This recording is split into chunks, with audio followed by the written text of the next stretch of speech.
Sir, you have asked me to give a history of the motives which induced me to undertake the late insurrection, as you call it.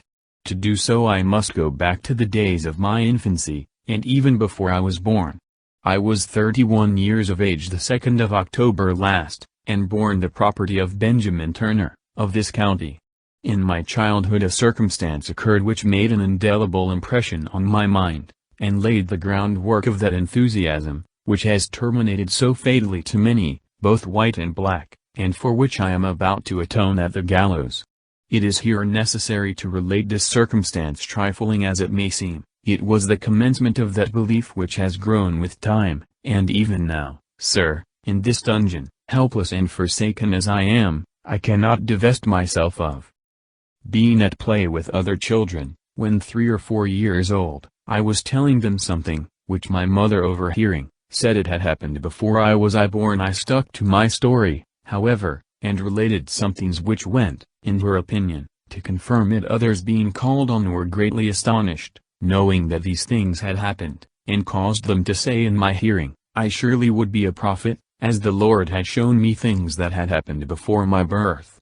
And my father and mother strengthened me in this my first impression, saying in my presence, I was intended for some great purpose, which they had always thought from certain marks on my head and breast, a parcel of excrescences which I believe are not at all uncommon, particularly among Negroes, as I have seen several with the same.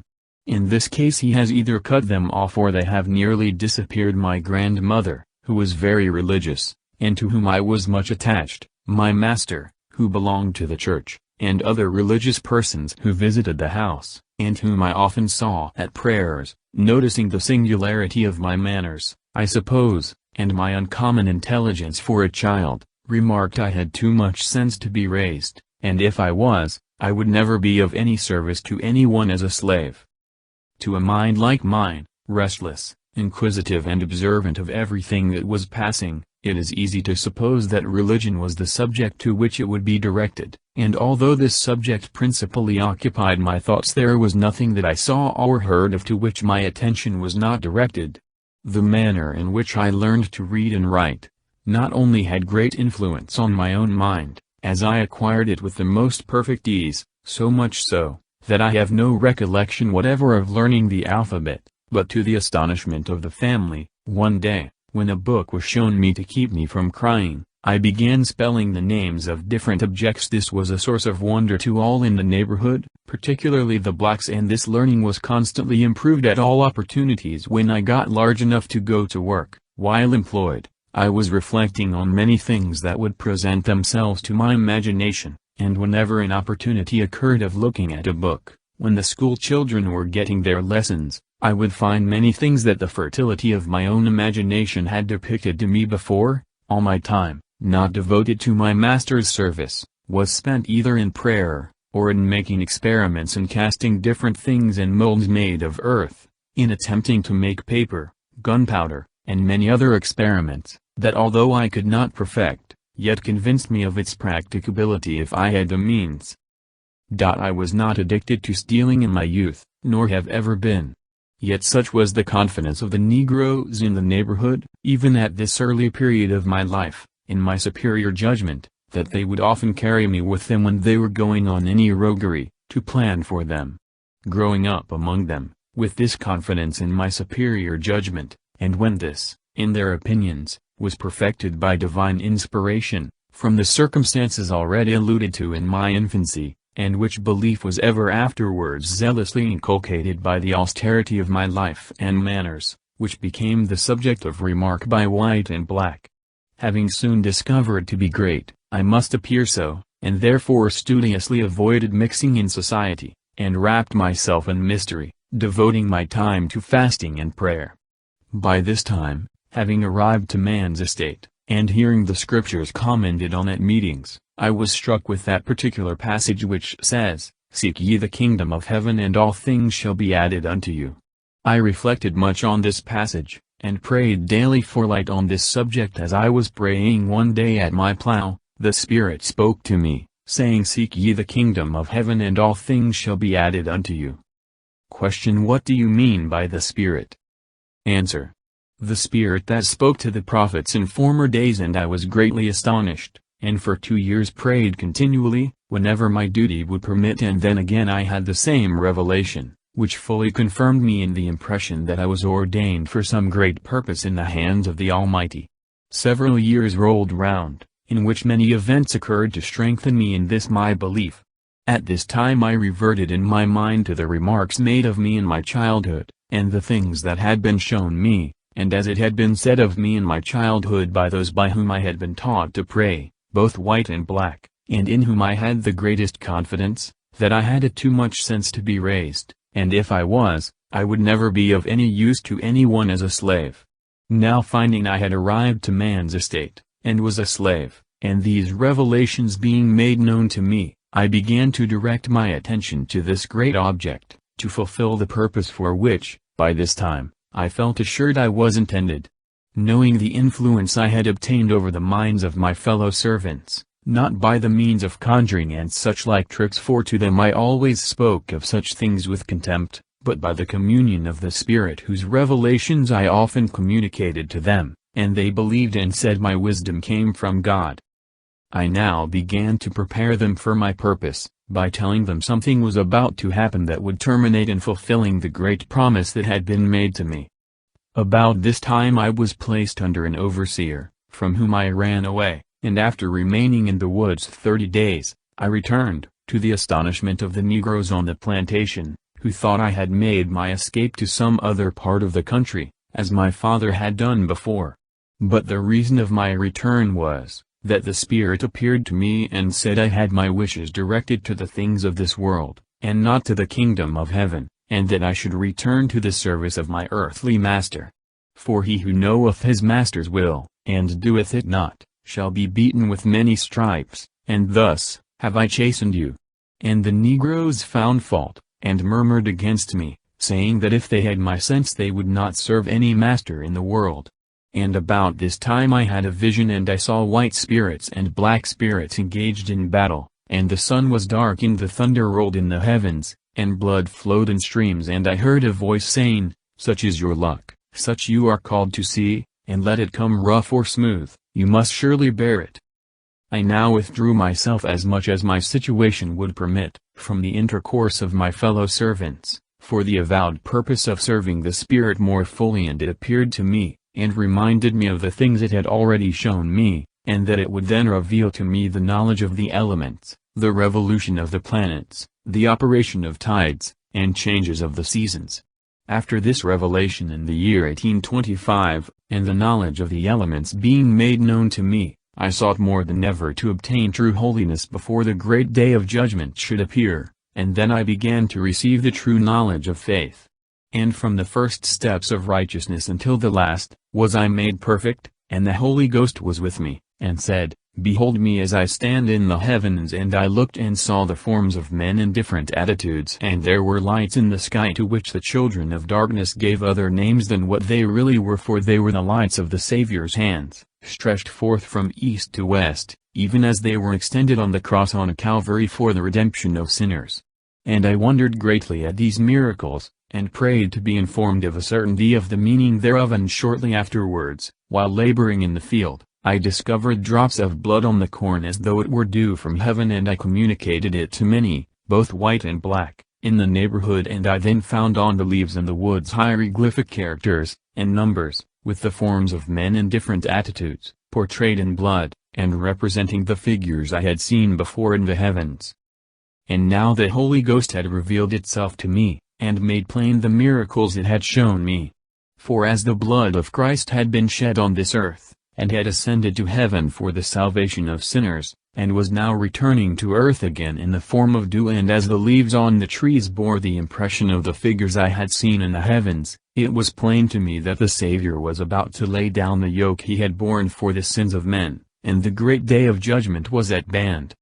About this time I told these things to a white man, Etheldred T. Brantley, on whom it had a wonderful effect, and he ceased from his wickedness, and was attacked immediately with a cutaneous eruption, and blood oozed from the pores of his skin, and after praying and fasting 9 days, he was healed. And the Spirit appeared to me again, and said, As the Savior had been baptized, so should we be also. And when the white people would not let us be baptized by the church, we went down into the water together, in the sight of many who reviled us, and were baptized by the Spirit. After this I rejoiced greatly, and gave thanks to God. And on the 12th of May, 1828, I heard a loud noise in the heavens, and the Spirit instantly appeared to me and said the serpent was loosened, and Christ had laid down the yoke he had borne for the sins of men, and that I should take it on and fight against the serpent, for the time was fast approaching when the first should be last and the last should be first. Question. Do you not find yourself mistaken now? Answer. Was not Christ crucified? And by signs in the heavens that it would make known to me when I should commence the great work, and until the first sign appeared, I should conceal it from the knowledge of men. And on the appearance of the sign, the eclipse of the sun last February, I should arise and prepare myself, and slay my enemies with their own weapons. And immediately on the sign appearing in the heavens, the seal was removed from my lips, and I communicated the great work laid out for me to do, to four in whom I had the greatest confidence, Henry, Hark, Nelson, and Sam.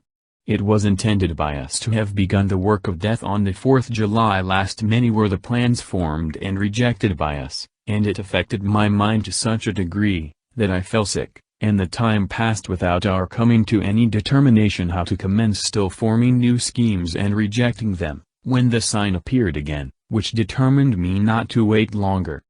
Since the commencement of 1830, I had been living with Mr. Joseph Travis, who was to me a kind master, and placed the greatest confidence in me. In fact, I had no cause to complain of his treatment to me.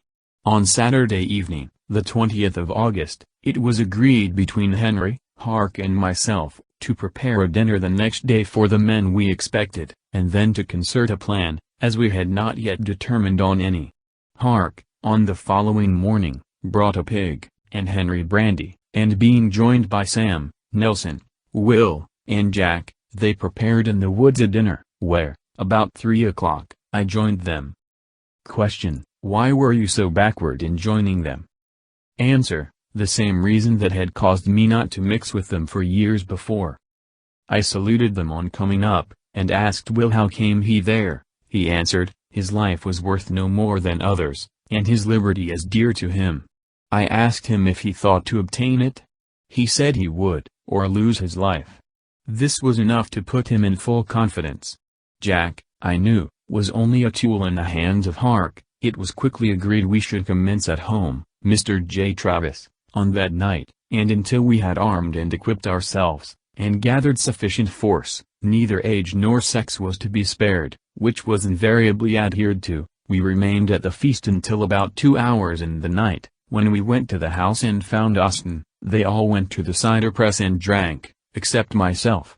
On returning to the house, Hark went to the door with an axe, for the purpose of breaking it open, as we knew we were strong enough to murder the family, if they were awaked by the noise, but reflecting that it might create an alarm in the neighborhood, we determined to enter the house secretly, and murder them whilst sleeping.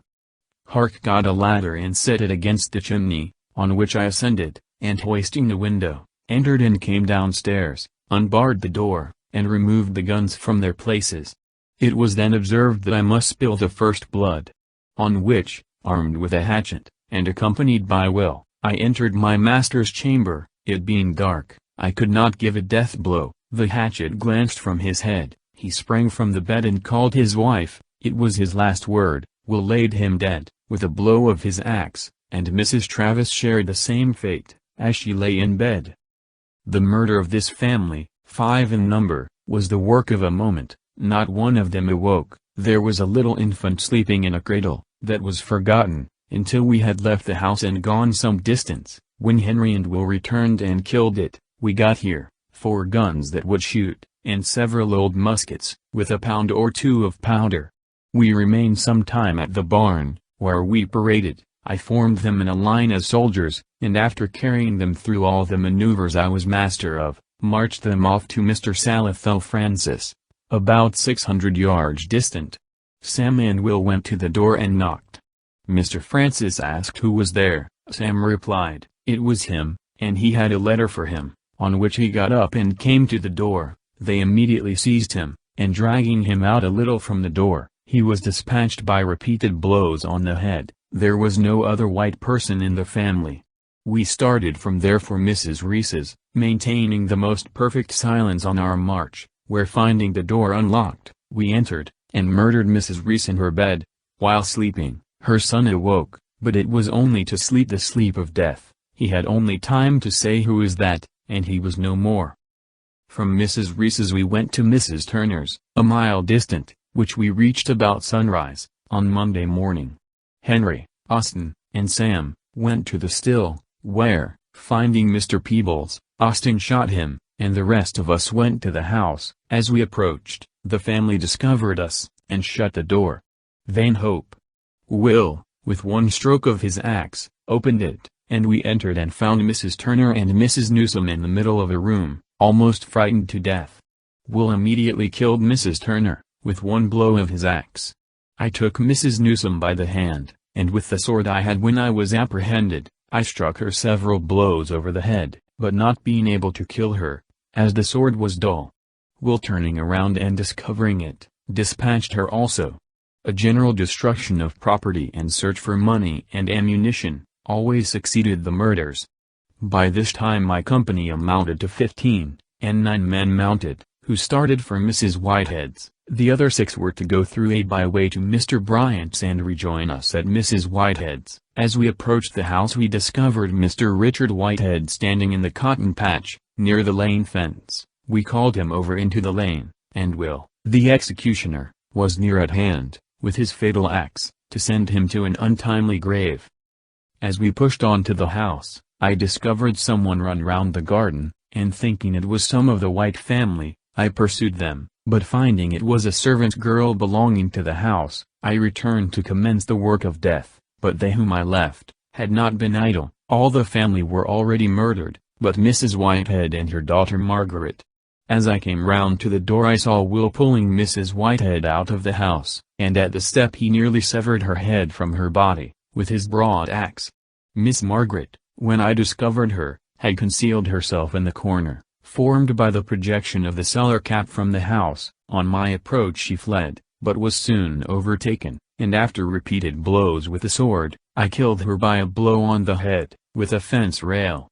By this time, the 6 who had gone by Mr. Bryant's, rejoined us, and informed me they had done the work of death assigned them. We again divided, part going to Mr. Richard Porter's, and from thence to Nathaniel Francis, the others to Mr. Howell Harris, and Mr. T. Doyle's. On my reaching Mr. Porter's, he had escaped with his family. I understood there, that the alarm had already spread, and I immediately returned to bring up those sent to Mr. Doyle's, and Mr. Howell Harris. The party I left going on to Mr. Francis, having told them I would join them in that neighborhood. I met these sent to Mr. Doyle's and Mr. Harris returning, having met Mr. Doyle on the road and killed him, and learning from some who joined them, that Mr. Harris was from home, I immediately pursued the course taken by the party gone on before, but knowing they would complete the work of death and pillage, at Mr. Francis before I could there, I went to Mr. Peter Edwards, expecting to find them there, but they had been here also. I then went to Mr. John T. Barrows, they had been here and murdered him. I pursued on their track to Captain Newett Harris, where I found the greater part mounted, and ready to start. The men, now amounting to about 40, shouted and hurried as I rode up. Some were in the yard, loading their guns, others drinking. They said Captain Harris and his family had escaped, the property in the house they destroyed, robbing him of money and other valuables. I ordered them to mount and march instantly. This was about 9 or 10 o'clock, Monday morning. I proceeded to Mr. Levi Waller's, 2 or 3 miles distant. I took my station in the rear, and as it was my object to carry terror and devastation wherever we went, I placed 15 or 20 of the best armed and most to be relied on, in front, who generally approached the houses as fast as their horses could run. This was for 2 purposes, to prevent their escape and strike terror to the inhabitants. On this account I never got to the houses, after leaving Mrs. Whitehead's, until the murders were committed, except in one case. I sometimes got inside in time to see the work of death completed, viewed the mangled bodies as they lay, in silent satisfaction, and immediately started in quest of other victims. Having murdered Mrs. Waller and 10 children, we started for Mr. William Williams, having killed him and 2 little boys that were there. While engaged in this, Mrs. Williams fled and got some distance from the house, but she was pursued, overtaken, and compelled to get up behind one of the company, who brought her back, and after showing her the mangled body of her lifeless husband, she was told to get down and lay by his side, where she was shot dead. I then started for Mr. Jacob Williams, where the family were murdered. Here we found a young man named Drury, who had come on business with Mr. Williams. He was pursued, overtaken and shot. Mrs. Vaughan was the next place we visited, and after murdering the family here, I determined on starting for Jerusalem. Our number amounted now to 50 or 60, all mounted and armed with guns, axes, swords and clubs. On reaching Mr. James W. Parker's gate, immediately on the road leading to Jerusalem, and about 3 miles distant, it was proposed to me to call there, but I objected, as I knew he was gone to Jerusalem, and my object was to reach there as soon as possible. But some of the men having relations at Mr. Parker's, it was agreed that they might call and get his people. I remained at the gate on the road, with 7 or 8, the others going across the field to the house, about half a mile off. After waiting some time for them, I became impatient, and started to the house for them, and on our return we were met by a party of white men, who had pursued our blood-stained track, and who had fired on those at the gate, and dispersed them, which I knew nothing of, not having been at that time rejoined by any of them.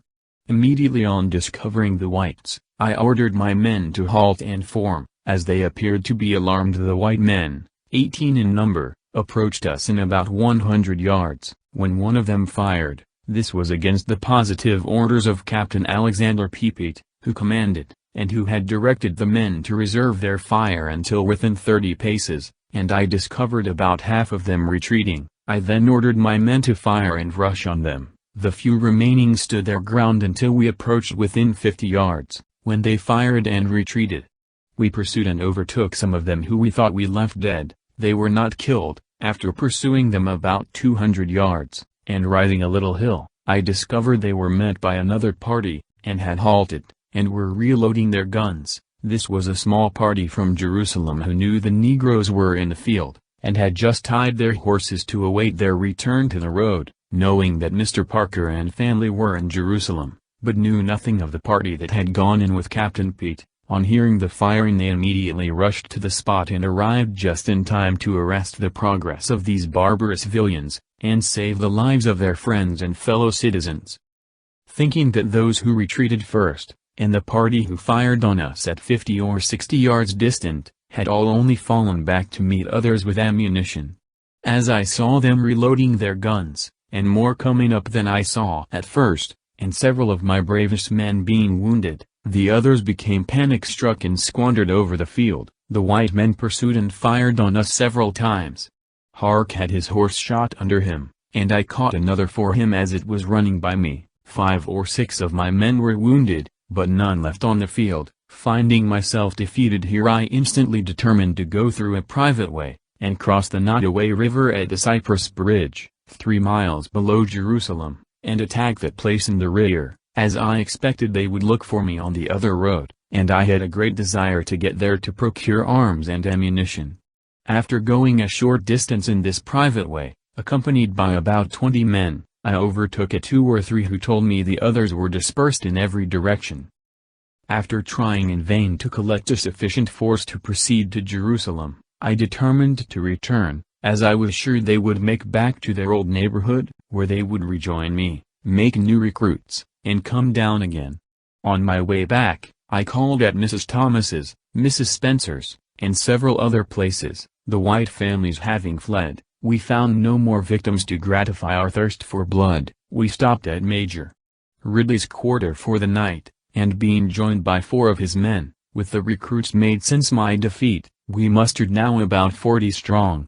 After placing out sentinels, I laid down to sleep, but was quickly roused by a great racket. Starting up, I found some mounted, and others in great confusion. One of the sentinels having given the alarm that we were about to be attacked, I ordered some to ride round and reconnoiter, and on their return the others, being more alarmed, not knowing who they were, fled in different ways, so that I was reduced to about 20 again. With this I determined to attempt to recruit, and proceed on to rally in the neighborhood I had left. Dr. Blunt's was the nearest house, which we reached just before day. On riding up the yard, Hark fired a gun. We expected Dr. Blunt and his family were at Major Ridley's. As I knew there was a company of men there, the gun was fired to ascertain if any of the family were at home. We were immediately fired upon and retreated, leaving several of my men. I do not know what became of them, as I never saw them afterwards. Pursuing our course back and coming in sight of Captain Harris, where we had been the day before, we discovered a party of white men at the house, on which all deserted me but two, Jacob and Nat. We concealed ourselves in the woods until near night, when I sent them in search of Henry, Sam, Nelson, and Hark, and directed them to rally all they could, at the place we had had our dinner the Sunday before, where they would find me, and I accordingly returned there as soon as it was dark and remained until Wednesday evening, when discovering white men riding around the place as though they were looking for someone, and none of my men joining me, I concluded Jacob and Nat had been taken, and compelled to betray me. On this I gave up all hope for the present, and on Thursday night, after having supplied myself with provisions from Mr. Travis's, I scratched a hole under a pile of fence rails in a field, where I concealed myself for 6 weeks, never leaving my hiding place but for a few minutes in the dead of night to get water, which was very near. Thinking by this time I could venture out, I began to go about in the night and eavesdrop the houses in the neighborhood, pursuing this course for about a fortnight and gathering little or no intelligence, afraid of speaking to any human being, and returning every morning to my cave before the dawn of day. I know not how long I might have led this life, if accident had not betrayed me. A dog in the neighborhood passing by my hiding place one night while I was out, was attracted by some meat I had in my cave, and crawled in and stole it, and was coming out just as I returned. A few nights after, 2 Negroes having started to go hunting with the same dog, and passed that way, the dog came again to the place, and having just gone out to walk about, discovered me and barked, on which, thinking myself discovered, I spoke to them to beg concealment. On making myself known they fled from me. Knowing then they would betray me, I immediately left my hiding place, and was pursued almost incessantly until I was taken a fortnight afterwards by Mr. Benjamin Phipps, in a little hole I had dug out with my sword, for the purpose of concealment, under the top of a fallen tree. On Mr. Phipps discovering the place of my concealment, he cocked his gun and aimed at me. I requested him not to shoot and I would give up, upon which he demanded my sword. I delivered it to him, and he brought me to prison. During the time I was pursued, I had many hairbreadth escapes, which your time will not permit you to relate. I am here loaded with chains, and willing to suffer the fate that awaits me. I here proceeded to make some inquiries of him after assuring him of the certain death that awaited him, and that concealment would only bring destruction on the innocent as well as guilty, of his own color, if he knew of any extensive or concerted plan. His answer was, I do not. When I questioned him as to the insurrection in North Carolina happening about the same time, he denied any knowledge of it, and when I looked him in the face as though I would search his inmost thoughts, he replied, I see, sir, you doubt my word, but can you not think the same ideas, and strange appearances about this time in the heavens might prompt others, as well as myself, to this undertaking? I now had much conversation with and asked him many questions, having forborne to do so previously, except in the cases noted in parenthesis, but during his statement, I had, unnoticed by him, taken notes as to some particular circumstances, and having the advantage of his statement before me in writing, on the evening of the 3rd day that I had been with him, I began a cross-examination, and found his statement corroborated by every circumstance coming within my own knowledge or the confessions of others whom had been either killed or executed, and whom he had not seen nor had any knowledge since 22nd of August last. He expressed himself fully satisfied as to the impracticability of his attempt. It has been said he was ignorant and cowardly, and that his object was to murder and rob for the purpose of obtaining money to make his escape. It is notorious that he was never known to have $1 in his life, to swear an oath, or drink a drop of spirits. As to his ignorance, he certainly never had the advantages of education, but he can read and write. It was taught him by his parents, and for natural intelligence and quickness of apprehension, is surpassed by few men I have ever seen. As to his being a coward, his reason as given for not resisting Mr. Phipps, shows the decision of his character. When he saw Mr. Phipps present his gun, he said he knew it was impossible for him to escape as the woods were full of men, he therefore thought it was better to surrender, and trust to fortune for his escape. He is a complete fanatic, or plays his part most admirably. On other subjects he possesses an uncommon share of intelligence, with a mind capable of attaining anything, but warped and perverted by the influence of early impressions. He is below the ordinary stature, though strong and active, having the true Negro face, every feature of which is strongly marked. I shall not attempt to describe the effects of his narrative, as told and commented on by himself, in the condemned hole of the prison.